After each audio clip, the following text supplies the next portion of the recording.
Live and raw, running and gunning with KG and the Ringmaster. It's the Diggin with KG and Ringy Runnin Gunnin Podcast Show. Coming to you from the prestigious ATC studios in beautiful downtown Burbank, California, where we talk about treasure hunting, metal detecting, and just about everything else. Except for goat roping, corn dogs, llama farms, and unicycles. That's where we draw the line. So without further ado, here are your beloved international superstar television hosts, King George and Ringmaster Tim.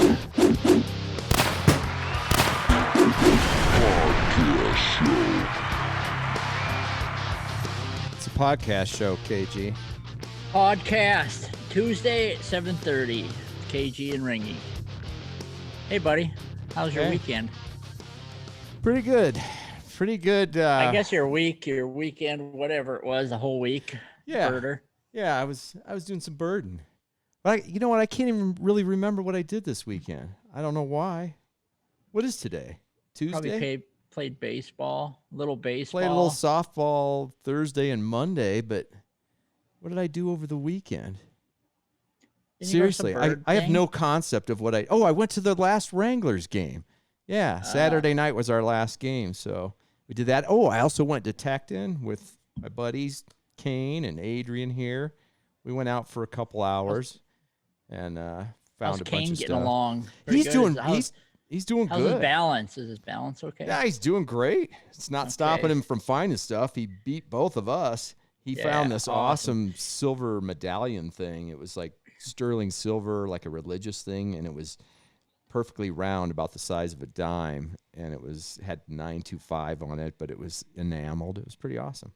Should have put a picture up. Nice. But you're probably wondering why, like, literally at the last couple minutes I came in, I completely forgot we had a podcast today.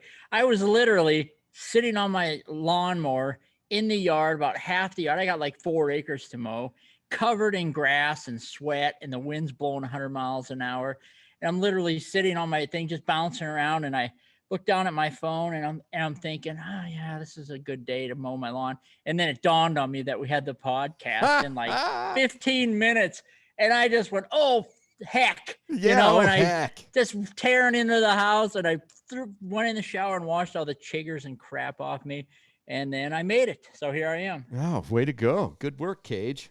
You almost had to go alone. I don't know if you could have handled that. I don't think I could have. I'm kind of shy, never have anything to say, always get tongue-tied. You don't have no friends. Don't have any friends. Unless you pay them. No self-esteem. So anyway, we got to talk about some of this other funny stuff that I want to talk about, but I'm not going to do it yet because I want Pete and Joe to be on when I bring some of this stuff up. But here, let me look at some of this. What do we got going? All right. First off, let's just talk about the Apex contest.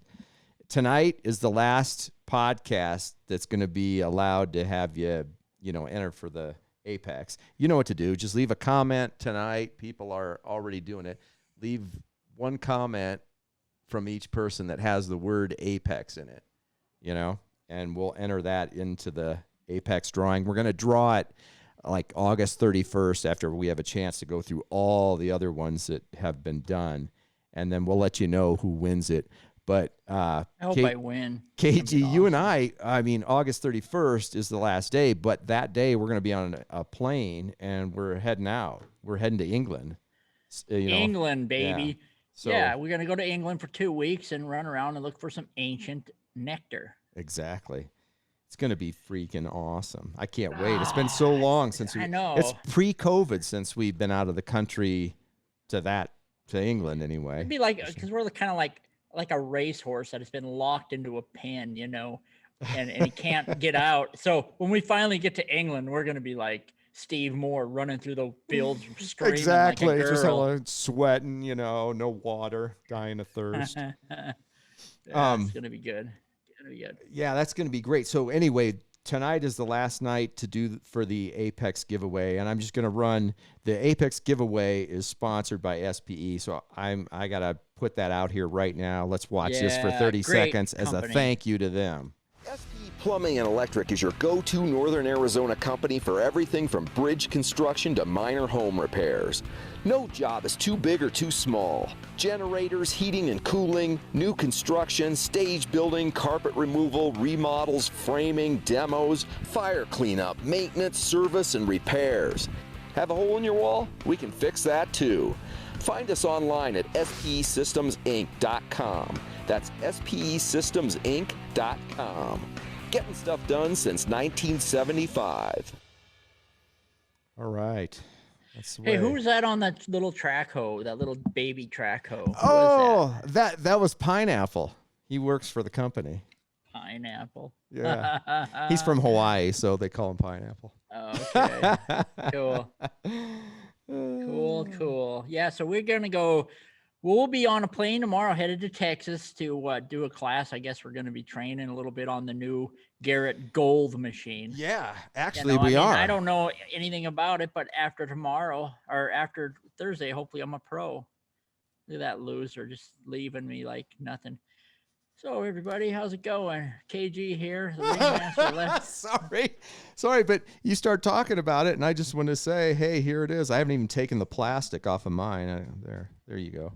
Anyway, here it is. Yep. It's all set up. There'll be all kinds of mixed emotions and reviews, good and bad, about it. But we'll test her out, and hopefully it's we'll see the what it greatest does. gold machine in the world. I mean, obviously, there were some good qualities that White's developed for this machine, and it's got a couple. The cool thing about this is, some people don't like that sound where it goes wee wee wee, whatever, but it's got bell tones on it too. You can just toggle it back and forth so you can listen to it however you want. But it's going to be exciting to see, because if you're actually looking for little pieces of gold, this thing, I have some good hopes for this. I can't wait to try it out. I mean, I don't know that it's going to get a ton of depth, but it's running so hot that remember when we were in Australia and we were hunting with Grecky and he had that souped up. Yes. Yeah. And that thing, souped up mine lab machine. It wasn't going a mile down. No, it don't go very deep. It's because it's, what is it? 48K kilohertz or whatever the heck. I'm going to pretend like I know what the hell that means, but I have no freaking clue. No. But anyway, we'll see. We'll see. Yep. Once we're going to know a lot more about it after the next 2 days, that's for sure. So we'll report back to you next time, and I'm sure we'll have a bunch of stuff put out about it once we figure it all out. But anyway, it's kind of exciting news and everything. Yep. Awesome. But hey, Cage, what do you think? Should we just get him in right away, and that way we can just start off and go, because these guys are full of info. They're a wealth of knowledge. They're like an encyclopedia on steroids. Those two guys, it's Encyclopedia Brown. When I grow up, I want to be just like them. I don't. I want to be just like you, Cage, because you're my hero. Ring. Shit, you won something. Probably all them bad things you've been saying about me for the last 3 weeks. I'm going to see you, see you tomorrow. So you're being nice now. Yeah, I got to be nice for a little bit. Stranglehold. All right, let's get in bring here. in the boys. All right, here, let me see if I can figure it out. It always takes me 10 seconds or 10 minutes to do this, so let's see what happens here. All right, admit. Get them in here. Get this 4-banger up. Okay. Yeah. Awesome. Yeah, we'll figure it out here in a second. Pete I gotta on there, shut this down. Do we really need Pete on there? Yeah, we better get Pete. Pete, where are you at, buddy? He's gone. Are you kidding me? There he is. Pete. Yeah. There he is. All right. All right. Let's close this down. That looked like a normal shot. There we go.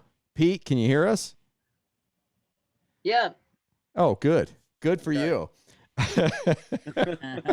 All right. So, Joe Jorgensen, Pete Schichtel, these guys, I mean, we've known them for quite a while. We've done several things with them, several events and stuff, but I don't know, if you guys have ever seen the podcast before, but I always got to read a little something about people if they're new to the show. So whether it's true or not, it doesn't matter. Right. I just write 2 or 3 sentences, so you have to deal with it. Here we go. Can we object? Can we object? Yeah, you can do whatever No. you want. You can, take your shirt off, whatever. I'd give him a Again? bad review, Pete. That's what I'd do.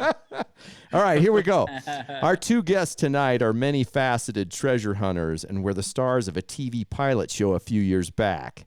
Pete writes the regular Diggin Points column for American Digger magazine and has an amazing collection of goodies, including awesome cannonballs, Civil War stuff, and some fantastic arrowheads. We've met up with these 2 on the road a couple of times and always seem to have a good time together in spite of their terrible Jersey Shore accents. Please welcome Pete and Joe. Yeah, baby. Okay. So, you guys, There's the boys. yeah, let's, now, Yeah, we know what that means. We've been to Italy enough to know all those. Yeah, right. I thought you meant Jersey City. Same. Okay, so, I don't know where this was. Was this Pound the Ground or something? Yeah, that looks like Yeah, down the pound the ground. ground. Okay, that's when we were all hanging out there, and I know that we've hung out at a couple other places together. And you That guys, was before the cops came. yeah, that was definitely before the cops showed up. This was probably after the cops showed up, or maybe before too. I'm not sure. I can't Oh remember. yeah. How come I knew that? I knew that picture was gonna pop up. Yeah. That's not me. My breasts are bigger. Yeah. Stand up, Pete. Let's see if you put any weight on since that picture. Give us Yeah. another one. Yeah. So now you guys have been all over doing a whole bunch of stuff. I'm just going to show a couple of pictures here, and you guys kind of talk us through what's happening here.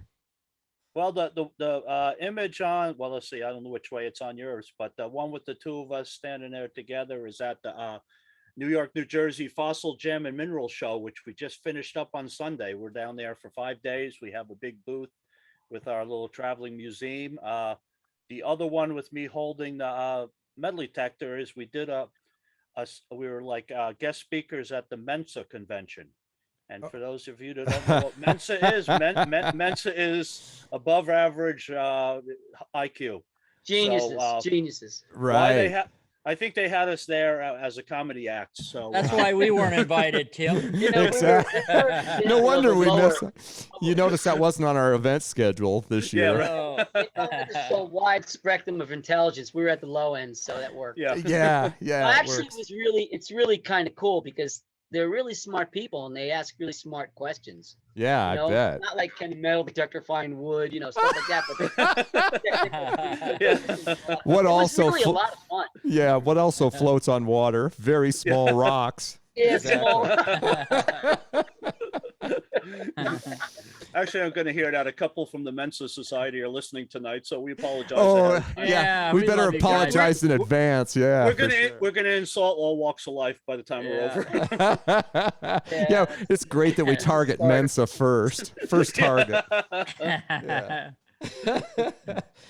All right, so Very cool. all right, now I don't even know where to begin with any of this stuff, but Pete, you're on here. We're going to get this out of the way right away because last podcast, I kind of kept my word. I think it was last podcast or the podcast before. I totally kept my word. There were no birds whatsoever even mentioned or shown. But I just got back from a big, the Tucson Birding Festival thing. CB and I went down, and we saw all kinds of awesome birds. So I got to show a few to the bird lovers out there. I'm just going to quick go through them. All 2 of you. Yeah, yeah. This is a northern beardless tyrannulate. Wow. This is a 5-striped sparrow, which is extremely hard to see in the U.S. Yeah, there's that. And then I'm just gonna quick show you a couple pictures from the thing, and then this is where I'm going somewhere with this. There's me out in the middle of nowhere, and then of course, and then KG gets a hold of this picture, and then this happens. And I had to go with his girls to Disneyland. There's me with Emily and the dog. Me and Morgan out looking for birds next to that pond, wherever that was. I can't remember. Oh yeah. Yeah, and then here I am at Slumberland or where they're Sutherland? Sutherlands. Yeah. That's in Wichita, Kansas. Yeah. And there's It's like that Corpus one. Christi. Yeah. So anyway, that's what I had to deal with all week. That's Land of the Giants. exactly. Right, Joe. Well, So- while we're on birds, what kind of duck is this? Look at that thing. Golden. Now you know what that is. I know what it is, Tim. Do you know? KG. I was going to say KG will know about ducks way better than I would. It's a bird. It's a bird. Yeah. Is that a golden eye? I have no idea. I think it's a golden eye, It sure could be. but maybe not. I think I've shot a few of them. I can tell you this. I can tell you that it's not a mallard. Yeah. Well, the story behind him, I was doing work for a woman, and she was kind of like the live-in wife of this guy that died, and he had a sporting goods store. And when he closed down, he put everything up in the bedrooms of the second floor. So one of the jobs she wanted me to do was to bag all the mounts up and put them out to the curb.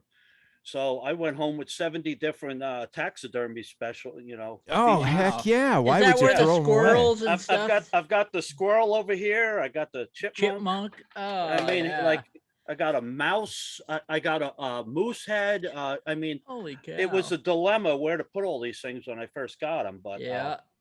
I On the gave back my of your couch works. yeah, I know. When all fails. I love it. Hey, Bufflehead. I just saw somebody post that in there. That's why it looked familiar. Bufflehead. Okay. Bufflehead. I'll Bufflehead. have to People write are him saying down. other Oh. things. Panda, striped duck. I see a whole bunch of them, but Bufflehead actually sounds like a legit one to me. I was going to say like a hooded merganser or something, but No, it ain't that. I'm trying to look it up now. You got me driving me crazy. I think look up Bufflehead. I bet that's right. Heck, That's an eastern duck of some sort. I saw one near the shop in the river. I didn't know what it was, and I went in line, looked it up. It's got like a white head, right? Is that that thing you just showed? yeah, Had a white had head? like a big white spot on his head. Yeah, he's got a Yeah, that's what it is. They go underwater Yeah, or something, there right? it is, right Yeah. there. Is that because it? it was pretty cool. I had the male What is and it? female of most species, and I gave a bunch of them to my nephew because he's a duck hunter. Right So there. I hope he hung them up and he didn't use them for target practice. Bufflehead. Okay.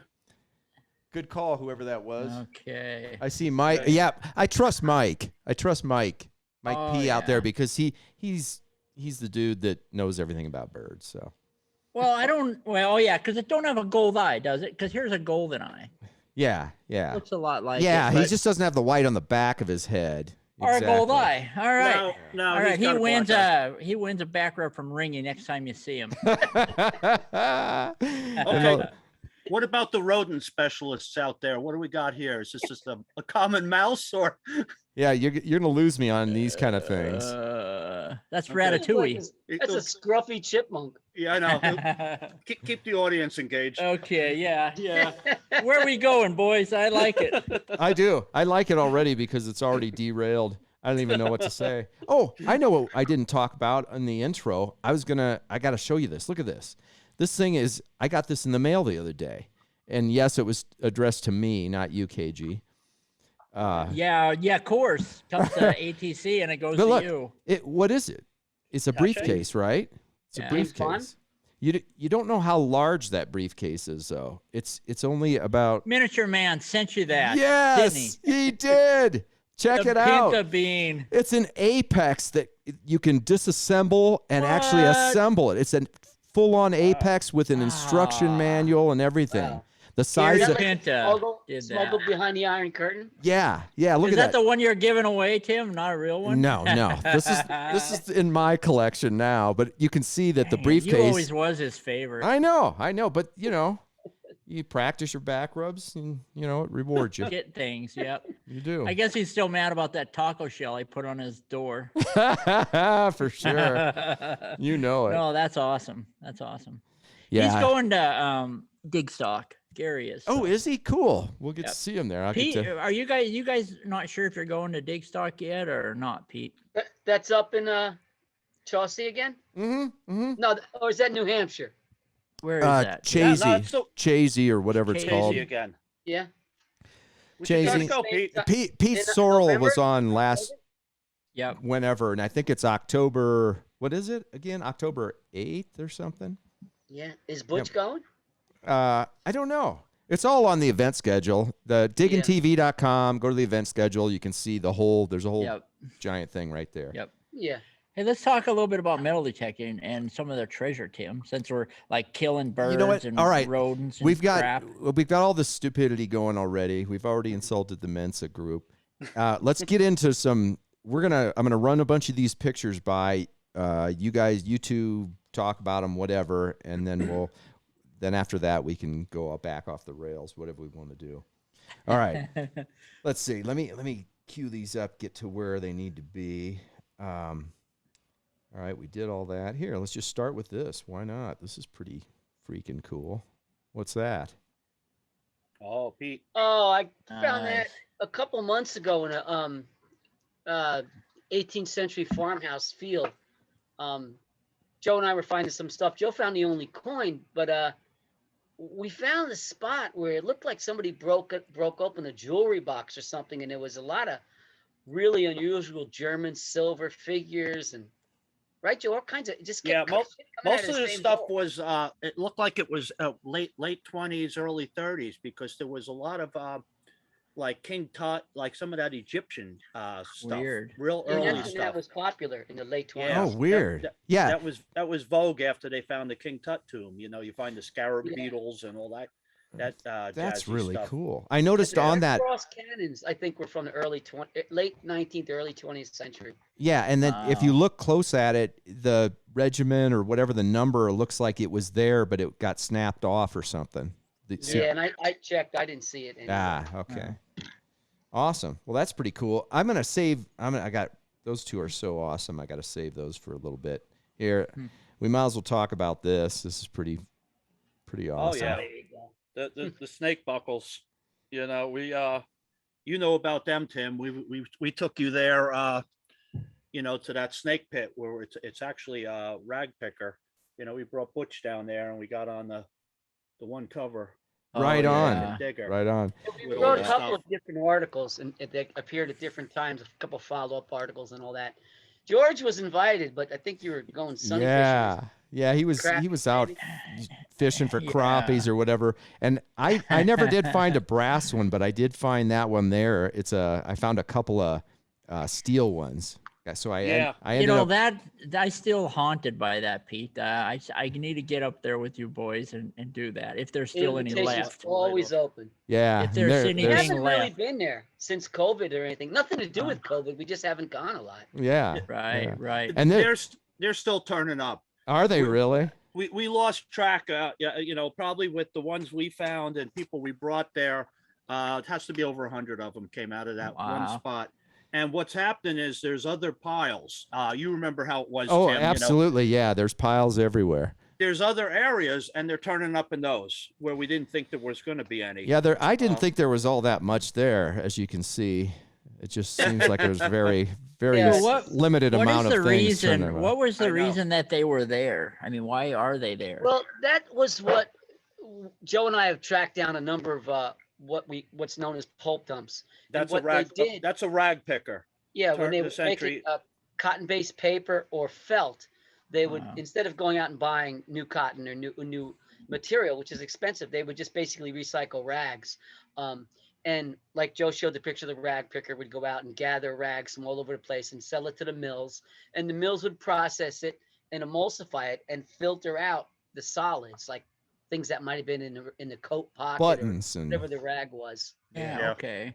coins and And they would take buttons. that emulsified pulp and mix it with the emulsified cotton and mix it with the wood pulp. And Nice. in this particular case, it was a felt mill that did that. But Right. anything that was left behind, buttons on clothing, uniforms, things in the pockets, God knows what. What else, Joe? We found it. Yeah, well, you know, we find it basically, like Pete said, anything in there. We find a lot of like the round brass tent grommets. Oh yeah, yeah. A certain amount of little jewelry and anything that was on fabric, especially the suspenders. They were cloth suspenders, and when you get the ends for them, all type of buckles and military. Wow. We do find quite a few marbles because they must have been in the pockets of stuff. Yeah. And Wow. remember your little friend Tim? What? Let's see. I can breathe again. Oh, yeah. Help me. Yes. We find all these little doll. You find the legs, the Yeah. arms, and the heads because the bodies were Cloth. fabric, and they sewed Yeah. the porcelain arms and legs on them.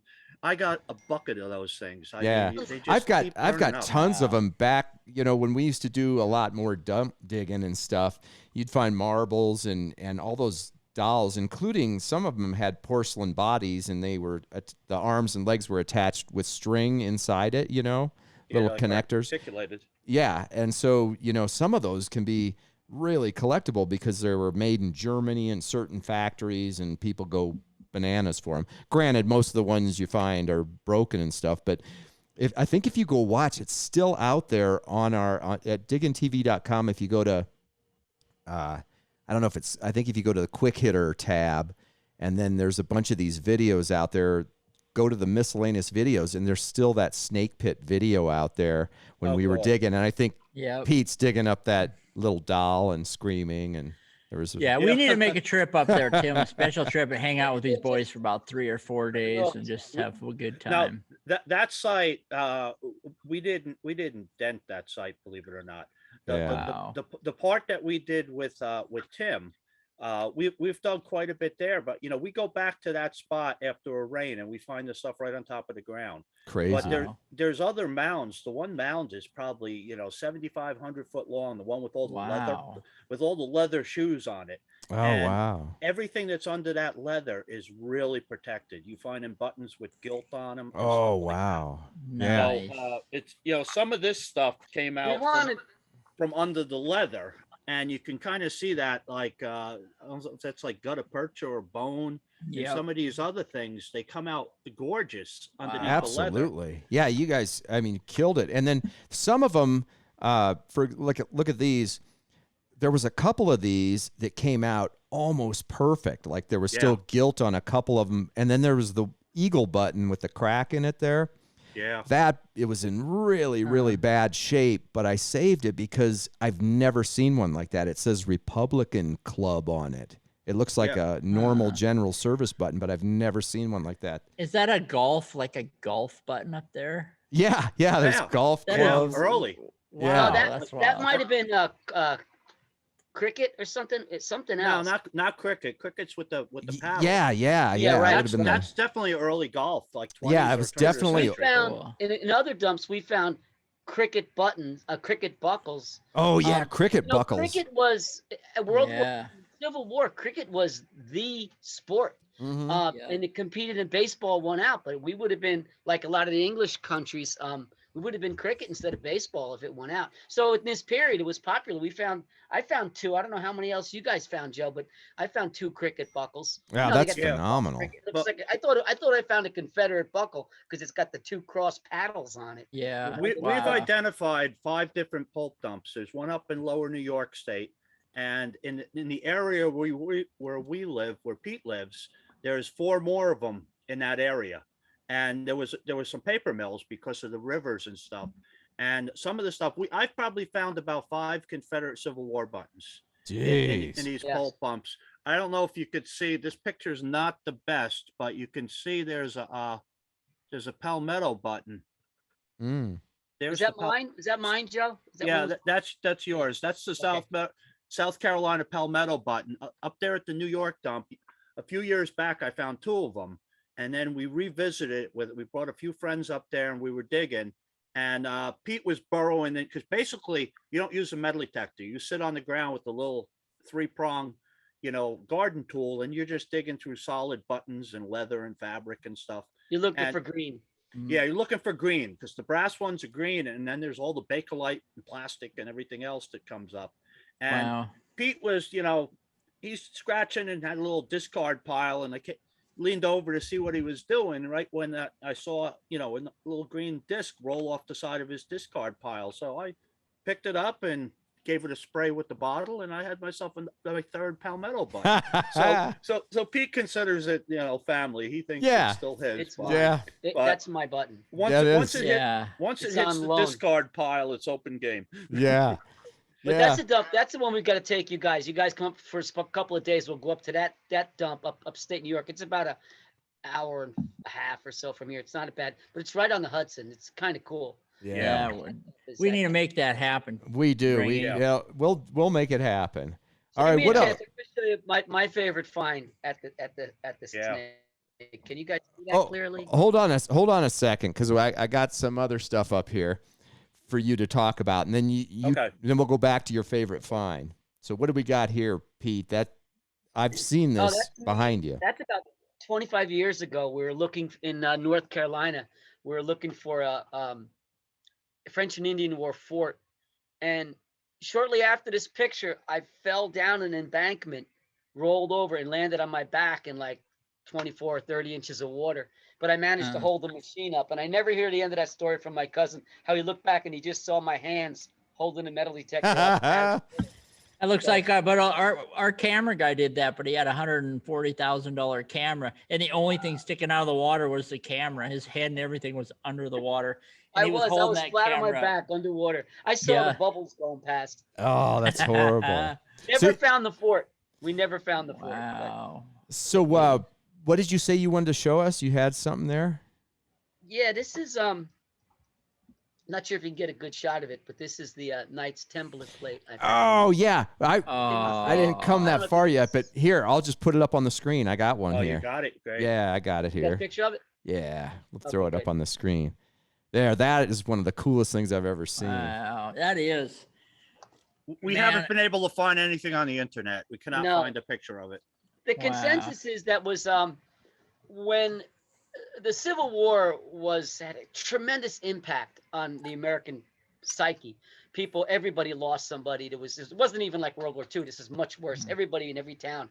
A lot of things came out of it, like a lot of the well-known hymns in the Presbyterian Church all talk about death and angels and stuff. It's because death was a big common thing during the Civil War. Everybody was dying. But a lot of these like forgotten what do you call them, Joe? Fraternities and Brotherhood. organizations. Yeah, fraternity groups, were resurrected after the Civil War or during the Civil War. And one, Knights Templar had been underground. It was a real thing. It was involving, it's a complicated story. And I tried to explain it one time on a video I posted, and all these people answered and were very upset because I didn't represent it correctly. But anyway, so I'm not going to go into too much, but it's just a very deep roots. And this appears to be after the revival, when it was starting to come back again after the Civil War. I'm sure people are going to, be complaining up and down about what I'm saying, because I don't really Who know. cares? We don't care. No. Yeah, we don't. I'm not going to complain. I don't give a crap. I like it. But Yeah. Friday the 13th goes back to when they slaughtered the Knights Templars over in Europe. Yeah, they burned him in a church in France. Right. Wow. No, they were the first, again, I'm going to get in trouble, but they were the first sort of international banking. I mean, these people were like taking money, people were investing in the Crusades and, hoping to get a profit after what they were finding in the Islamic world and bringing back and, treasure and stuff like that. And it got very complicated. And eventually the Catholic Church itself felt that the Knights Templar was very threatening to them, and they were basically did away with them. That's a short. I'll tell you, but to find something like that's beyond a dream find. It's something that cool. you would Yeah. never expect to find something like that, and then you find it, and then you have this like lifelong research to do on it. Yeah, exactly. So This is I mean, probably so one of a heck, for kind. finding that's awesome. But Now I saw the that came shield. out of where all the snake buckles and the buttons came out of, because probably about, about maybe 18 inches, 2 feet from that, I found a really corroded eagle box plate that was Belt in there plate. also. Wow. 1851 style belt plate. Hey. Like, yeah. Man. Yeah, so Wow. you never know what you're going to turn up at that site. It's amazing. How Now, about this that? one here, the one I found here had the keeper with it too. So, basically it was discarded probably as a whole belt, Oh, Yeah. yeah, I see Yeah. what you mean. So what about this one, Pete? Oh, I don't remember where that came from, but I was doing some electrolysis on it. These are just random pictures. It's a turn of the century, probably 32 caliber revolver of some sort. All right. Now, here, I'm going to I know that you write that article for American Digger. So like you sent me this particular one. Is there something Joe about found this? that one. Oh, Yeah, Joe found that one. right? Yeah. Is that the one that came out of the dump? No, that's the one that you found up on top of that hill. Oh, that's right. Yeah, we were. Oh, that the tick farm. Oh my Yeah. God. Yeah, Tick, tick. Never This, seen so many ticks. I don't know about you guys, but we're inundated with ticks around here. Hate them. Yeah, Kansas is that way. If you got to be so careful, because the site where we found out is kind of like it's not a mountain, it's a big knoll, and it's a park. You know, there's not much hiking because there's no real trails, but every once in a while the four-wheelers, the quads get in there and they ride the side of the hill because it's all pretty much glacial till. It's really like sandy, gravelly type material there. So they do some berms and you know, do a little figure eight on the side of that hill, and then we go up there and they kick the points out because there was encampment or something on the top of that knoll. Any of those high grounds in this area had Indian, inhabitants on them one time or another. So to get to it, you park at the dog park and you have to walk in through knee deep grass. So before we head in, we spray the DEET all over us and everything else. And I think the DEET gives them a little bit of a boost. They run faster when you got DEET on your pants. It's like, I know they're coming. Yeah. Before you know it, they're on your neck. And Pete's the magnet. I usually send him in first. Yeah. And I'm watching. And when they get to his ponytail, that's when it's time to try to check yourself.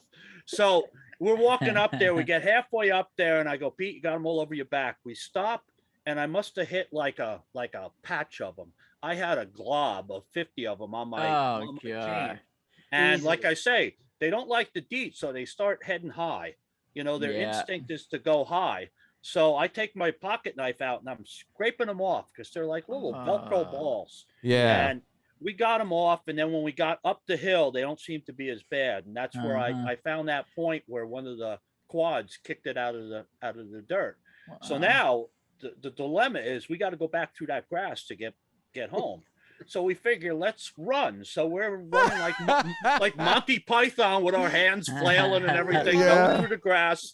And we get back there and we had twice as many on us. I think they stick to you easier when you're faster. Yeah. Yeah. You know what I do with them one. ticks? Sorry, I had one like sucking on me in many, many years, but we always seem to pull them off our clothes. Yeah. My mother, who's 95, always grosses me out because she talks about ticks and she never fails to say, and they seek the very moist, wet areas. I'm like, Mom! Yeah, you know what I do is I always like spray the heck out of myself with that permethrin or whatever it is, that really nasty stuff. And then I'll pull my socks over my pants and then I'll tuck my shirt in. And that way, at least, they're going to keep crawling up and they're not going to end up, where I really don't want them. Yeah. I hate them. Oh, I hate them too. It just makes me want to set everything on fire. Yeah. But you know what? We've been back to that site since then, so it didn't stop us. Yeah. I would go in the winter. Yeah. I'd go the flamethrower. Hey, so anyway, just knowing that you were going to be on the show, you guys, I pulled these out and took a picture of them. When I was growing up in Iowa, I used to work the cornfields and I'd walk them every summer, doing volunteer corn, which is corn that's growing that's not supposed to be. And you was chop the children of the corn. Yeah, I was a child of corn. But like you said, after it rained, these things would pop out because along the mud, along the corn rows and stuff. And so almost all of them were from Iowa. I think I found one in Arizona on a motorcycle trip. But anyway. I've got some beautiful paleo pieces from Iowa and Nebraska. Oh, really? Yeah, some real cool stuff. Maybe I'll get a chance to. I'll show you. I can get some out of the cases later. Yeah. So anyway, there's those, and then Pete, I got to have you talk about just two more things, and then we can talk about whatever you guys want to talk about. But it's not embarrassing. Is it? This is pretty cool. Oh yeah. That was someone had taken us to a horse farm, where they were finding this one guy was finding some coppers and all that, and Joe and I, as usual, gravitated to a spot where instinctively thought it'd be pretty good. And Joe, we found the flowing hair, right before that or something. Yeah. Yeah. Wow. There was Few there was places a lot of English coppers. There was some early New Jersey coppers, and then your your flowing hair, and cornet head, large scents and Yeah. stuff. Just a awful Wow. lot of them. We could not figure out why. It looked like through the center of the farm there might have been an early road, because there's actually a little trail through there now, but there was awful lot of activity for all that 17th, early 18th century Well, items they to be also coming out. found some. It wasn't too far from the battlefield where it truly was battlefield. It didn't have a name. It was something with the British and the Continental Army. It did have a name, right, Joe? Yeah, it was a they, little they did skirmish or find some something. heavy 69 caliber, and then some 75 caliber, which is generally brown bess. 69 would have been French Charville balls, round balls. So there was some activity that we found, but we're not really sure it was directly related to the battle. But I found that that real. I mean, I thought it was a nickel. It just came out of the ground looking just like that. And, condition was phenomenal. And I think, was it later in the day, Joe, or was it another day, maybe 15 or so paces away, I found a 1776 very worn half real. Yeah, Oh, wow. that was the second time we went back in the same area. Right here. And the guys that brought us there, they had stopped hunting that area because they thought it was cleaned out. They were hunting in a different area, and Pete headed up where they had already hunted. So it shows you how the stuff hides. And Oh, it does. A place is never hunted out. Yeah. Now Crazy. this one is just, I can't stop staring at it. This is just phenomenal. Tell us about that one. That's my pride. That I found that in 2007.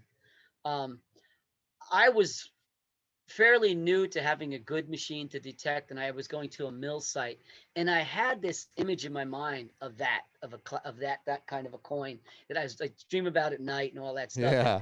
And I wrote an article for American Digger that featured that find. But I mean, when I found it, the back of, if you know, a cap bust like that looks like a Mexican coin. It's got the eagle. Right. It's kind of skinny, scrawny eagle. I Yeah. mean, like that turkey eagle. Yeah.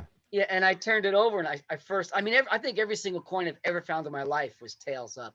So I turned it, and I saw the eagle, and I thought, oh, it's a Mexican coin. What the hell's that doing there? And I turned it over, and I got tunnel vision. That's my pride. That's the nicest. That and Wow. a couple of others. But that really is. The one tip for people out there is to carry a little tiny squirt bottle of water, because when you first if you're in an area where you're finding old stuff, do not rub your coin. Right. Take it and spray it with the water until you we know the dates of coins. So I kind of know the key dates and stuff. We were hunting last year. We did a fundraiser in town, and we got permission, and we did a horse farm. And the one guy found, what was it? 1797 dime. It's the 13 star variety. Oh, There's- yeah. It's Liberty with the flowing hair. Right. And what he did was he rubbed it. When you look at the picture, because he sent it in for grading, it dropped it 2 grades by rubbing Wow. it, because it's all micro scratched from the Must dirt have on lost it. a grand or so, Joe? Yeah. He ended up selling that coin for $2,500 to a coin dealer. But it would have been worth double that if he took a little bit more care coming out of the ground. But we all do the same thing. You spit on it, you wipe it on your trousers. Right. You try to find out what it is. But lately, if I know it's silver, I'm a little bit more careful after that. I put him like in here. Yeah, then you got a canker sort of next I day. keep him Ringworm. Yeah, ringworm. What is that one called? Pinworm? No, it's No, show him the ringworm on your forearm.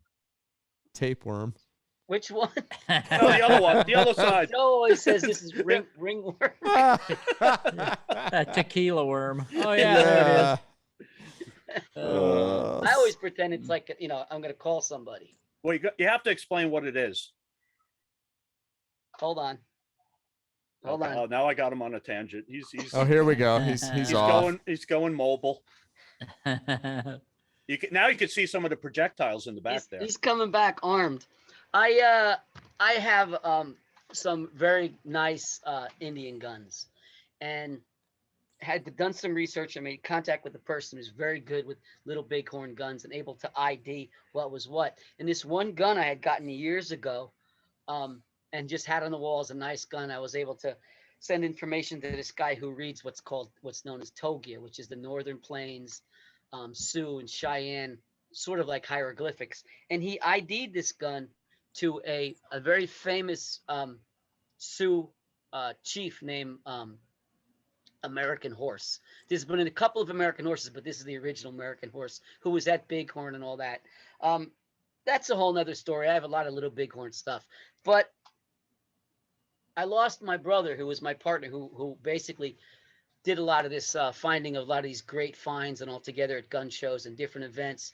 And we had found this together. And I was looking for a way. He died scuba diving 4.5 years ago, and I was looking for a way to memorialize him one way or another. So this is American Horse's gun, and that's the Northern Sioux, what they would say the Four Winds symbol. That This is is the awesome. other side. Oh yeah, look at Different that. markings on it. But that's what. Can you see it at the same time? Yeah. That's yeah. what I did there. That's Now, memorial to makes my sense brother. now. And then one of my favorite ones of all was one of the first ones I got was a Burnside Carbine that eventually was. I knew it had some sort of connotations because it had what they call the Morning Star symbol carved in the buttstock. That's too high. I can't reach it to get it down. But it Yeah. had the Morning Star symbol carved in the buttstock. And through a lot of research and about 20 years of doing this and that, I had found out, a lot of this is just serendipitously, just by chance finding something and then following the leads on it. Found out that the Morning Star symbol was also the Elkhorn Scrapers Society, and that the gun belonged to a Northern Cheyenne chief named Plenty Bears. Chiefs were like police captains, or police chiefs or sergeants. There was lots of chiefs of different sorts of what do you call them? Tribes. Groups. So that one had the Morning Star symbol carved in it, and that can you see that? I can't tell if I got it the right way. Oh There you yeah. go. Yeah. That's the Morning Star symbol from the other gun. So it was a way to memorialize my brother with tattoo, and I was happy to do it. Nice. That's amazing. That is Them cool. guns, man. Just to think of the history behind them guns and stuff. Well, when you Wow. come and you can come here and see them, to see these different ones in person, I mean, some of them are just Yeah, What's the story of the incredible. giant bombs behind you? Yeah, stand up, Pete, so they can see the projectiles. If I walk back that way, can you see them? Well, I Yeah. think I might have a picture of them here, but Yeah. oh Yeah, yeah, we can see them. Yeah, we can see them. These are I can't carry these over, but these are 200-pound parrot, 100-pound parrot, and all different parrot rounds. Most of these, not all of them, but most of these larger ones are from Fort Fisher, North Carolina. One of the cannonballs I found down there, you can't see it, but it's a 10-inch ball, a 9-inch ball, came from I was detecting at a spot that was about a quarter mile from the beach. This area was bombarded. It's kind of a cool story because they were shooting what's known as boat dolphins, which this is a 3.4-inch base sabot of a boat dolphin that blew up, and you could see like the mushroom flaring out lead, which Oh, is really yeah. kind of cool. But they were trying to clear the Confederates out of the wood line, and it was basically like young Confederate kids and old men in the 7th and 8th Battalion Junior Reserves, and then there were Senior Reserves, and they were in there as kind of a backup, and they were trying to clear them out of the wood line, and they felt that they're being somewhat ineffective, so they brought in the USS Brooklyn. The USS Brooklyn was a great warship that, here's a picture of it. That's the USS Brooklyn. They brought that in which had 9 and 10-inch guns, and here's a picture of it in battle, USS Brooklyn. So Wow. on Christmas Eve 1864, they brought in the USS Brooklyn, and they fired into the wood line. And I was lucky enough, they were plowing out these areas, preparing, they're putting sewer lines and all through the thicket on coastal North Carolina is just ridiculous. It's hot, it's terrible. But if you can get in there, there's stuff still to be found.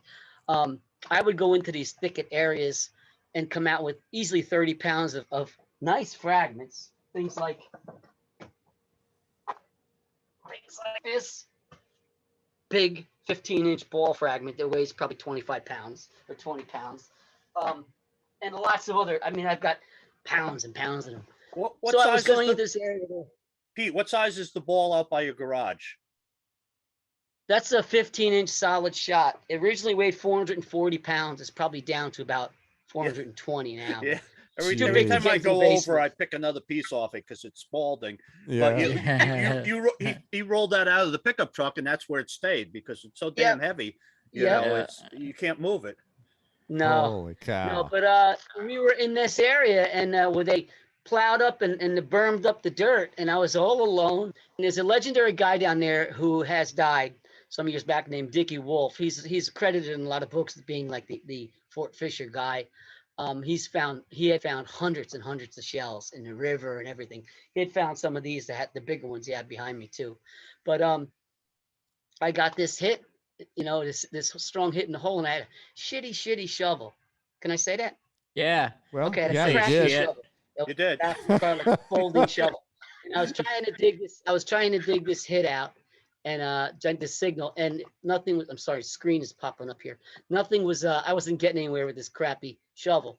So I went home, back to the condo. We were, of course, down there with my little kids at the time, and I talked to Dickie, and I said, yeah, you know, I got this, you know, good signal. You know, he kind of didn't pay much attention to it. So the next day he goes, let's go out and poke around, see if we can find you a ball, boy. So, you know, because it's deep North Carolina.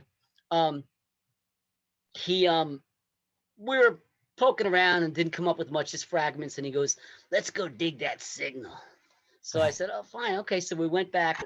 He put on the headphones and he puts it over the hole and he listens and he goes, dig, boy.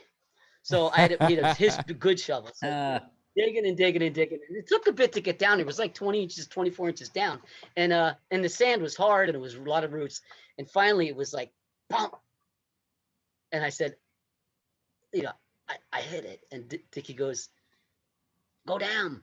So he put, maybe go down, and I put my hand in a hole, and he goes, is it a pipe? And I said, no, it's round. And he goes, get out the hole, boy. And he, you know, kind of pushed me aside. He puts his hand in a hole, and he goes, that's a 10-inch ball, boy. Took about an hour and a half to get it out. And that, you know, that was the next day. He and another guy, partner of his, had drilled it for me. And I mean, these guys did this all the time, drill these shells all the time, and they call them shells, even the round balls. Right. Drill this all the time, and I hid behind a tree because I just, you know, these guys are drilling a live shell. Yeah. And eventually, and they had a hose with an adapter on it that necked down to like a 1/4-inch tube, like a fish tank, whatever they call that, pump thing, fish pump thing. And they would run it around in the hole and run it around and wash all the powder out. So, you know, they did that. And, you know, I you know, when I came back to the condo that night, my dad was standing up on the balcony, and my kids were little, and they're all like saying, you know, all cheering for me, you know, got a ball. It was like everybody was excited. My dad was, you know, I don't ever have seen him only really that excited a few times. It was really a lot of fun. It was really a cool thing. But with the way they wash these things out, Dickie told me one day that he was walking across the yard and he smoked, you know, habitually. He lit a cigarette and threw the match, and he heard, as he walked down, he heard crackling, and he turned around, and the lawn, everything was crackling and sputtering because all that powder that they washed out dried up. And it was still, I mean, I did it myself. I have a ball that came from Chancellorsville over there, a 12-pound ball, and I banged it on my workbench, and powder came out, and I lit it on fire, and it was like a big orange glow, and made that, you know, the smell. And I said, wow, that's what they smelled in the Civil War. The smell of the Civil War. Story about that ball. I mean, that's a great. Yeah, it is. Unbelievable. I have yet to find a complete cannonball. I found fragments. I found a colonial, what was it, a 3-pound cannonball, but I have yet to find a complete cannonball. A big giant one. Yeah, we've got fragments of parrot shells and stuff, but we've never found a. Well, you guys dig big down old south a bit, right? You guys made a lot of trips down south. No. Yeah, we have. We've been down south. Where'd you yeah. Where'd you find the parrot shells? Well, we found parrot shells actually out in somewhere like New Mexico. The furthest western war. Yeah, furthest western battle of. Oh, didn't you guys go to Glorieta? Glorieta Pass. Yeah. Yeah, we found fragments up there. Yeah, you'll find it out there. This is from. Hold on. No, that's not That's the one from Walmart. Yeah. from Glorietta. You know, you went with the guy. What the hell is his name? Doug Haggensbach. Doug. Yeah. You guys dug with I him think out so. there. Did He we? was like the local expert. I think Yeah. he had that. Haggensbach. Yeah, because we got some cool. Yeah. Well, he gave me this. And it's a piece of actually these larger ones are called grape. Everyone thinks the little ones are grape, but they're not. Right. But this is grape shot that Confederates would have fired. But the thing was that he was right near the Glorietta Monument, and he took a piss, and he said he looked down and he saw something shining, and he pulled this out. Wow. Oh, no Right by the way. monument. Yeah, he had some awesome but that's stuff. what he told. I missed something that I really wish now I got, which really kills me. But he tried to sell me a sawed-off shotgun that we found jammed in the rocks, and it was dried out and all of that stuff. And I was like, you know, I was probably 1990 Yeah. or something like that. And I just kind of blew it off. And I really wish I got it because it was a Confederate shotgun. Yeah. That, you know, Oh. someone had dropped. a Tim, percussion remember shotgun that? jammed down Remember in the that rocks. place where we went through it and he had a museum, and Yeah. we did our interview on that old saddle that was supposedly Pancho Villa's or something. Right. Yeah, Oh, cool. definitely. Yeah. And that's why why he had some really oddball stuff in Crazy there. And I stuff. remember buying some kind of coin from him there that was made in Germany. It was one of those Spielmark. I'd never seen one before. And they look like $20 gold pieces, except they're made out of brass and they're written in German. It was so cool. I just had to have it.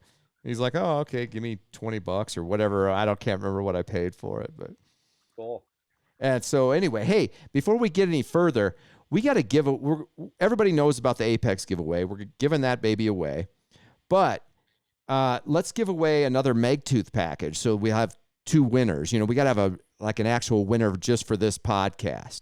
So KG, we'll stick with KG's number scheme, right? Unless KG wants to change it up. No, keep it the same. Okay. Between 1 and 69. Yeah, pick a number. You can pick 2 numbers in that range, so you get 2 guesses. And we're going to give away another Megtooth package, a bunch of stickers, and, you know, the usual gear and stuff. But that way we get a winner for this podcast. Plus, you can use the word Apex in your posts, and we'll enter you for the Apex giveaway and the whole thing too. So Meaning Megalodon tooth. Megalodon shark tooth package. We'll give that away for sure tonight. We'll pick it all, and obviously we're going to be on the road starting, so there may be a little bit of a delay here and there. We'll probably, and we won't have a podcast for a while because, like I say, we're going to go to Europe and Texas and then all over the United States coming up. So yeah, we'll be busy, and then we'll be as soon as we can. We'll be with Pete and these guys over here, you know. Joseph, and go digging with them guys. Absolutely. So here, let's just run this one last time. Right here, little 30-second thing. Hold on, guys. Hey everybody, Ringy here. We've reached 11,444 followers on Facebook, and as everybody knows, that's the threshold for giving away a free Garrett Apex metal detector, right? So with the help of our friends at SPE Plumbing and Electrical, here we go. Let's give one away. Enter to win. We'll be choosing the winner in late August from comments on specific posts using the keyword Apex. Apex. Rules and details are on the Diggin with KG and Ringy Facebook page post, which you're probably already looking at right now. We'll also tell you all about it on the Runnin Gunnin Podcast, which airs sporadically on Tuesdays at 8:30 p.m. Eastern. Links to everything can be found at diggintv.com, so go there now and enter, and win yourself this magnificent multi-frequency machine.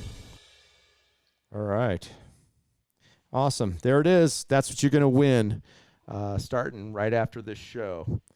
So that's pretty awesome. What else you want to talk about, Cage? We got anything else? Let me check we need my to know notes. if either one of the boys have any messages or anything they want to say, or shout outs or websites or anything that. Yeah. You guys got anything coming up you need people to know about? You got any websites you want people to be directed to? Anything?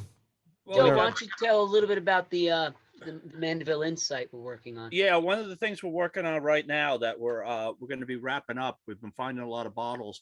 This is a picture of the Mandeville Inn, and this is a picture from the early 20s.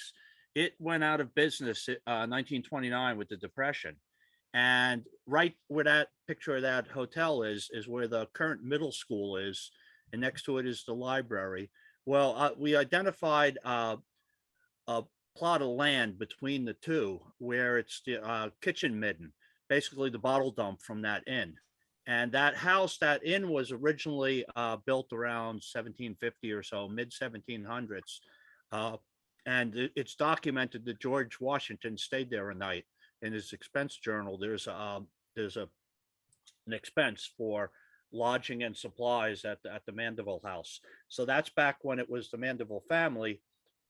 It was sold off in like the 1890s, and then it became the inn, where they had, it was actually like a speakeasy. They did a lot of drinking through the Prohibition. And the bottles we are finding there, I'm going to hold a few of them up. We're digging tons of these Irish ginger beer bottles. Oh, beautiful. No, it's got That is awesome. I don't know if you could see this. There's actually a little stamp on it that tells you the town in there. We got Edinburgh, right, Joe? Yeah, we've got liquor from all over the world. Here's an Amsterdam beer bottle. Amazing. Crockery. How old are those? These are, but basically the range of bottles we found was like 1870s to the 20s. Right. That's like only a in the clean. spot- That's in the I spot like- we're in. We're trying to find the older areas. Most- Joey, yeah. before you most get of there, the- you gotta tell the story about the old stuff when you were a kid. Yeah, well, actually, when I was in middle school, the one high school history teacher did like a dig over there. What he told me, and the guy's still alive. We had him come over, and we have the original newspaper article from 1975 where they said that he was doing the dig. And back then, it was just an open hole. I went to the middle school. I was in middle school at that time, and we used to go out during recess and jump in the hole and, and dig bottles lunchtime. Right. And it was funny. My one classmate, all of a sudden he stands up and he goes, "Okay, hands up," and he holds up a side by side hammered musket, all encrusted and rusty and everything. And but the way the high school teacher found it was one of the kids came over and said, "I think there's a gun sticking out of the ground," and it was like the barrel of an old shotgun. So that's when he started digging, and that's when they found the bottle dump. So since then, the area has been improved. We have we got permission from the Historical Society. We have a 10 by 20 dog fence around the pit, so nobody could fall in it. We keep it locked up. We're 10 feet behind the wire backstop for the baseball field. Wow. Because these Nice. bottles go all the way out underneath the pitcher's mound. They put Wow. that ball field on it. But here's Huh. another. We're trying to do like a Hogan's Heroes thing to get Right. I know we're Yeah. digging. This is a Warner's safe kidney and liver cure, and I don't know if you can see it. There's a big safe on there. Oh, you know, yeah. As a but this is a really That's nice an iconic bottle. Yeah, and then we're finding a lot of medicines, a lot of liquor bottles and everything. Mm. We found this is a Riker, New York, and they started making this bottle in 1870.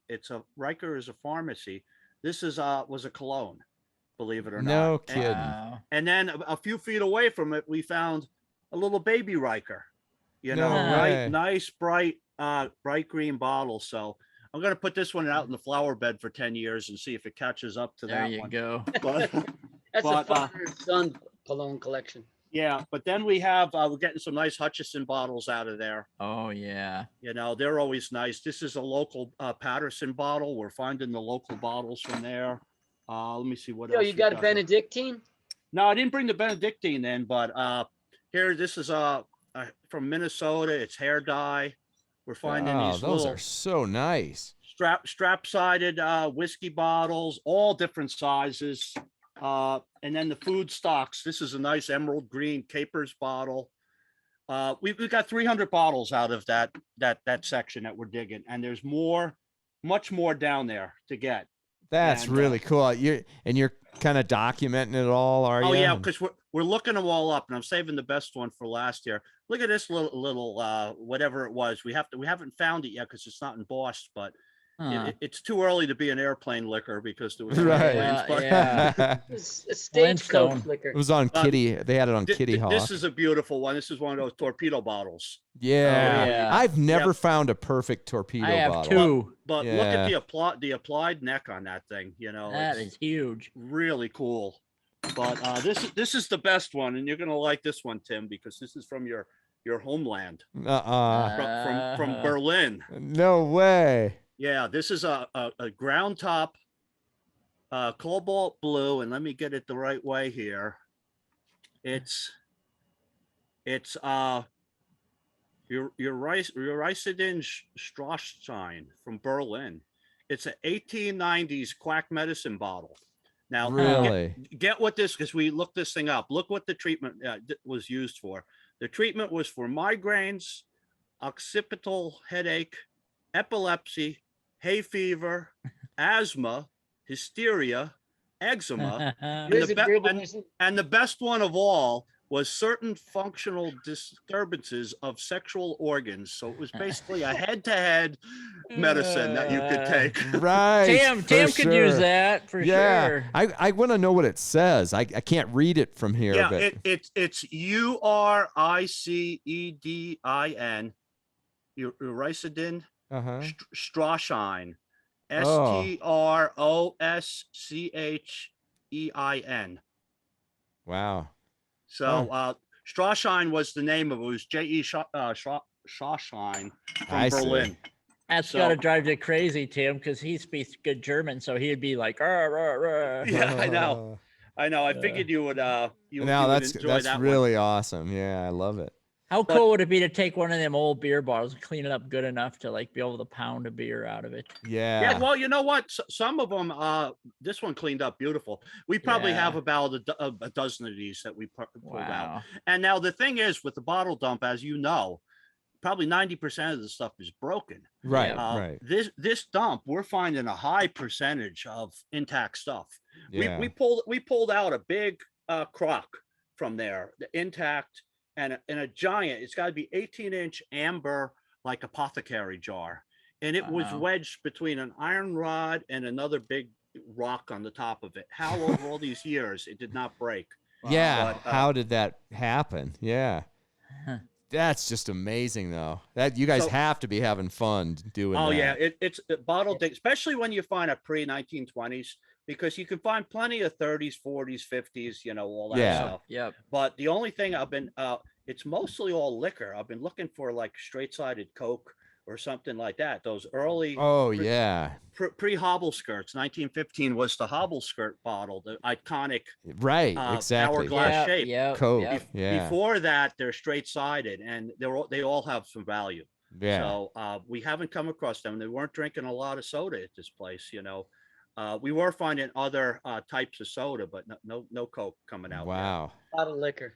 Got a party spot. Party spot. Yeah, party at the school. Yeah, I know. No, George, you spoke about putting beer in one of those bottles. My mom is from the Bahamas, is from Nassau. When I was a kid, my grandfather, they were basically rum runners early on. The family sold liquor in the 20s and I guess into the 30s a bit.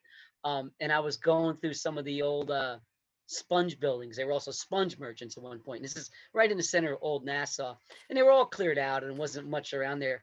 But I found a case of brandy from France. That had been basically left over from those rum runner times. And I took 2 bottles, you know, they had the labels on them and everything. I took them home and I had them in my house. And I think somebody stole them because they disappeared, but they were like, you know, I wasn't gonna drink it. This is like Prohibition brandy. To me, it was an artifact. Yeah, absolutely. Yeah. But, you know, speaking about, you know, I don't think I drinking want to try it, but, you know. Yeah. Cool idea. Well, we did that one day. We were out 30-year-old beer. Yeah, we were out bottle digging, and we you know how you're digging through a dump and stuff and you find broken pieces of plates and stuff. And we were getting hungry and we took a break and everybody was getting a drink and having some potato chips and snacks and stuff. And so it was a requirement for everyone there. We had to find an old plate, at least a section of it. And then we'd put some potato chips and stuff on the old plate and then ate it off of it. So That's cool. That's cool. That's Well, good. our next site, we're doing some work for the Historical Society. They bought a 1720s house in town, and it's being renovated. And we located the trash pit for that also. So once we finish up at the inn, we're going to go set our thing up and go through the winter, because bottle digging in the winter is great because it's we did this over the summer, and I mean it was brutally hot. The one day it started raining and no one wanted to leave because we have a lot of the volunteers from ECRDA, it's East Coast Research and Discovery. That's the metal detecting club that I'm president of, and we got a great group of people. I mean, we get a dozen people over there. Got 2 people in the pit digging bottles. We're bucketing out all the stuff that we're digging out, and that's 5 people sitting there sifting it. Then we have a table up, and as soon as we find a bottle, they throw it in. It looks like a bar. We got three bins of water, sudsy, not so sudsy, and clean. They clean the stuff right up, because I've got milk crates of bottles that came out of there. Got It's sifters. amazing. People are sifting. that's awesome. Man, Yeah, that so sounds great. We're going to be doing a PowerPoint for the Historical Society at the library, and we just have an incredible variety of stuff. Right. It's just incredible. Yeah, I mean, that'll be I fun. don't care what anybody says. When you take something out of the ground, you saved it. I mean, that's a win for me. Yeah, no kidding. That is awesome. We're going to look for the privy on this other 1700s farmhouse, because privy digging is something we both enjoy a lot too. Yeah. Basically, if it's under the surface, we're game for finding it. Yeah. So, whether it be fossils, bottles, coins. Yeah. Like I say, you can't see it too much, but if it's got a bullet hole in it, I want it. Yeah. I got a bunch of that behind me.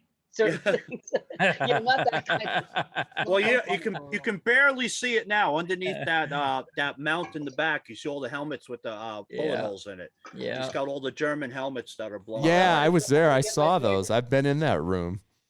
Yep. It's much more organized now. Yeah, it looks great. It's very nice now. I love this one. This one came from the Bulge, the Battle of the Bulge. And it was just, it was a piece went through this way and exited this way, ripping the helmet in half. I mean, this stuff is just unbelievable. And people say, oh, they see these perfect ones with the decals and stuff. And I roll my eyes. I want something with a bullet hole in it. So that was a mere flesh wound. Yeah, it sure was. I'm sure that didn't hurt him at all. Man. But, this is a cool one. This is from Verdun, the Hill of the Dead. It said this is World War I, and it's been particularly drilled. But I like the story behind this one. I forget what it is in French. It has a French pronunciation, but this is the cool one. Wow. You get my disturbed sense of taste. That's some interesting stuff, man. Yeah, I can't even imagine what them soldiers were going through. Oh, we got it. We got it so good. We didn't even know. Yeah. One more minute, because this is something I want to show Joe that I got. I got this very recently. A guy was walking on the beach like 3 years ago in the Sword Beach, was the English sector at Normandy, and he found this part of an American canteen that had washed out. Now I took a regular display. I bought 2 display cases. Yeah, you were telling me that. That's a great idea. I cut them to do this so you could see it all around. But this had sand in it and everything too when I got it. But that was washed out of the beach at Normandy. It's in a U.S. canteen.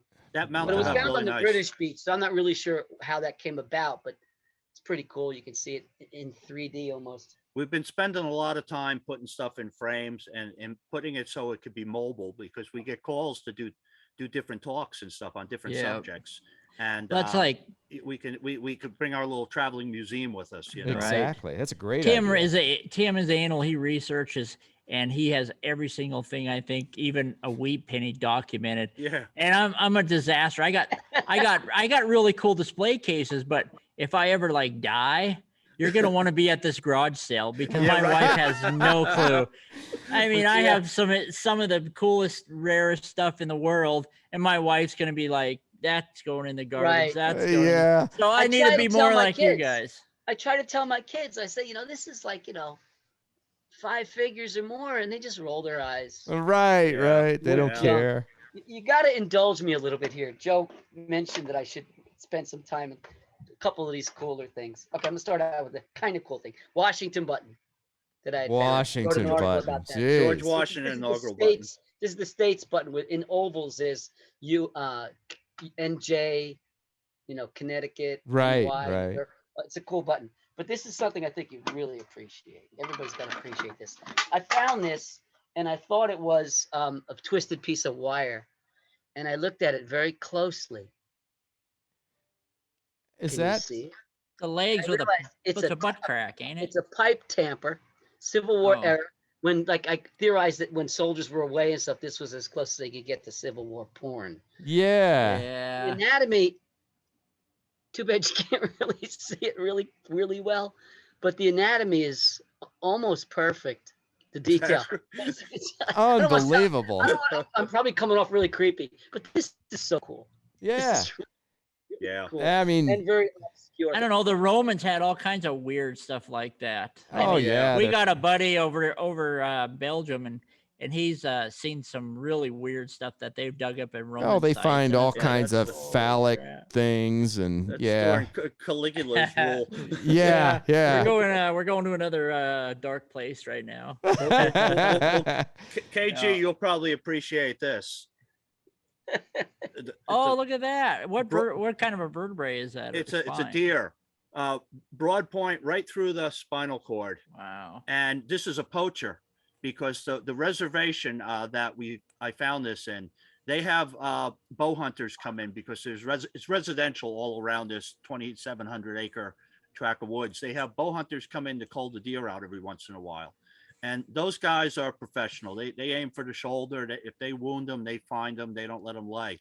I found this, I found a decayed deer, and it was probably about 100 yards behind where the properties, like the backyards of the houses are. Yeah. And sure enough, whenever I see a deer, I usually will go over it for this reason, because I was at a sporting goods expo, and the guy had one of these sitting there, and I thought that was like the coolest thing, Yeah. But if you're trying to kill a deer, it's not the coolest thing, because this thing probably Right. paralyzed its rear legs. It crawled away and probably starved to death, because Yeah. Yeah. I think a I'm- kid shot it from his backyard and realized, because this deer was laying in an open area, it wasn't in the brush. So if it was one of those hunters that came in to cull him, he would have found the thing. Right. Right. So, And I as a used this- hunter, I mean, a true hunter, the last thing you want to do is wound an animal. I mean, I know Exactly. what happens, but the last thing you want to do is for an animal to suffer. So yeah. Yeah, But and- stuff like that, you find that's still pretty neat. Yeah, it is neat, and I use it as a kind of like a teaching tool, because this was a shot that was 4 inches higher, and that deer would have lived, Yeah. because it was almost a miss, and he hit him in the spine. Yeah. So Crazy. All right, What do you boys. got? okay, Hey, we've gone 15 minutes over. This is probably the longest show we've ever done, and we were rolling Yeah. right along. So that's right. hey, we'll have to have these guys back on eventually. Yep. We'll get 'em- After we go down there and dig some cool stuff with them. Oh well, Yeah, yeah, definitely. for And sure. drink beer out of one of them bottles. Yeah, That's Yeah. a promise. We- I'll have 4 of them cleaned out and sterilized by the time. That we would get be. out. You don't have to sterilize it. I'll still drink it. yeah. I How can't cool- resist. We how need to cool talk that about be? more of this. Yeah. Oh, yeah. Look at Pete's museum. Yeah, there's endless amounts of stuff to talk about there. There is Yeah. item for item. Well, Bore hey, the guys, shit out of you guys, hey, thanks a million for doing this. Thanks for taking the time to do it. And if anybody wants to get a hold of you or has questions for you, where do they contact you? Well, we have the Lost Treasure Seekers website. You can get us on that. That's on Facebook also. And if you want to get a hold of me, it's ecrda.org. Awesome. That's the best way, because I'm very involved with our metal detecting club. And like I say, the Lost Treasure Seekers Facebook page, we also check Yeah, that I'm also. under Facebook under my name too. Okay. and Pete find Diggs, you got page too, on that. right? Yes, Pete. So Pete. All right. That sounds Cool. good. All right. We'll do that. We'll have to do it again soon sometime. We will Thanks for definitely having hook us. back It's always a up. blast. Always a pleasure. Yeah. Joe and Pete, thank you so much. It's always great talking to you. I know we haven't even scratched the surface of what you found. Exactly. But Seems like we back to just it. started, but we'll do it again. yeah, Awesome. During COVID, we the social out here in New Jersey, we're the hot spot of the COVID and social distancing. We've been practicing social distancing all along. We don't want anybody Yeah. finding our spots. Yeah. Exactly. We got together during COVID. We took a trip out to a permission site right outside of Gettysburg National Park, and that's a whole nother story because we found items from the second day of the 3-day hunt when they turned the cannons and shot at the cavalry. We found exploded shells. We found brass sabot from the parrot rounds, and we found mangled up horseshoes from the cavalry. All Confederate. All Confederate, Wow. and we documented it right down to the time on the second Right. day There's when an they turned the article coming cannons. out. Probably in November. Unbelievable. Bigger. Yeah, so and Butch is going to publish an article in November, I think. That I yeah, wrote. so we found some really cool stuff, and then we had another permission that it was 25 miles from Gettysburg that we found a picket post, an outpost, and that's a real interesting the artifacts we found on that. I Because found the block eye, which was cool. yeah, because the stuff is that the Civil War items were secondary to why we went out there, because there was 3 post hole banks that got plowed down the side of the field, and that's what we went out there for, was the silver coins they were finding. But then all of a sudden we started finding drops, Union drop mini balls all over the place.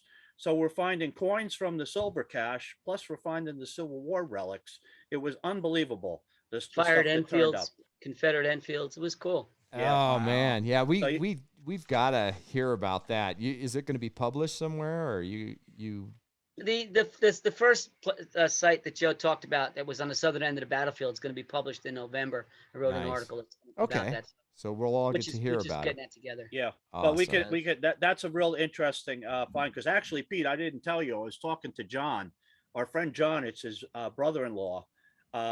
I told him we go out there because majority of his property is kind of like all shrub, briar bushes and overgrown. You can't really get in there.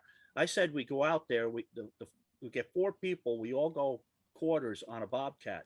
Rent the Bobcat for 4 hours when we push all the brush in the back of his yard. He said his brother-in-law won't care. He said it'll make it look like a park. Yeah.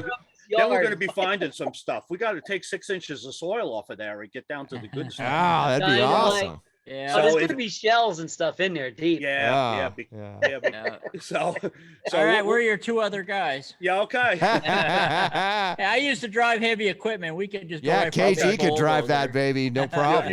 You're in there. We're right behind you, All sweeping right, those brother. machines. Yeah. Know when it's going to work out that you can come back this way, George. That'd be great. You guys Yeah. come. Yeah, we appreciate always it. have spots, because like the snake pit, that's we visit it every once in a while. We don't Right. go crazy there. Yeah. Because you go there and you dig so much stuff, it takes you 6 months to clean everything off Clean it. and organize it. Yeah, Right, well, you Tim? saw the pictures. It took Yeah.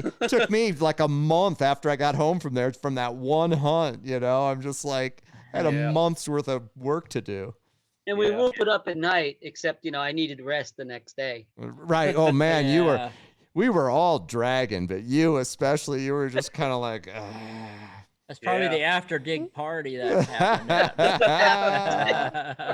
Well, Jocelyn was out there for that too. yeah, Right, she was yeah. in real good shape too that next day. Yeah, Oh, it's funny. a lot of All right, guys. lot of fun. Thank you very much. All Yeah, right, thank you so boys. much, guys. Thank you. We'll Guys, see be ya. safe. We'll take it out. Here we go. Happy hunting. All right. Thank Take you. care. That's it for this week. Thanks for watching the Runnin Gunnin Podcast Show, brought to you by Garrett Metal Detectors and ATC's NX5 Diggin tools. Check the ATC event calendar at anacondatreasure.com for showtimes, and tune in again for another extraordinary program packed with brilliance, insight, and fascinating guests. Wait a minute, am I still talking about this show? Anyway, Stephanie. may silver and gold find its way into Yeah. your pans and under your coils this week. Nectar in the pot for everybody. KG and Ringy out. Tom, Rick, Arnold.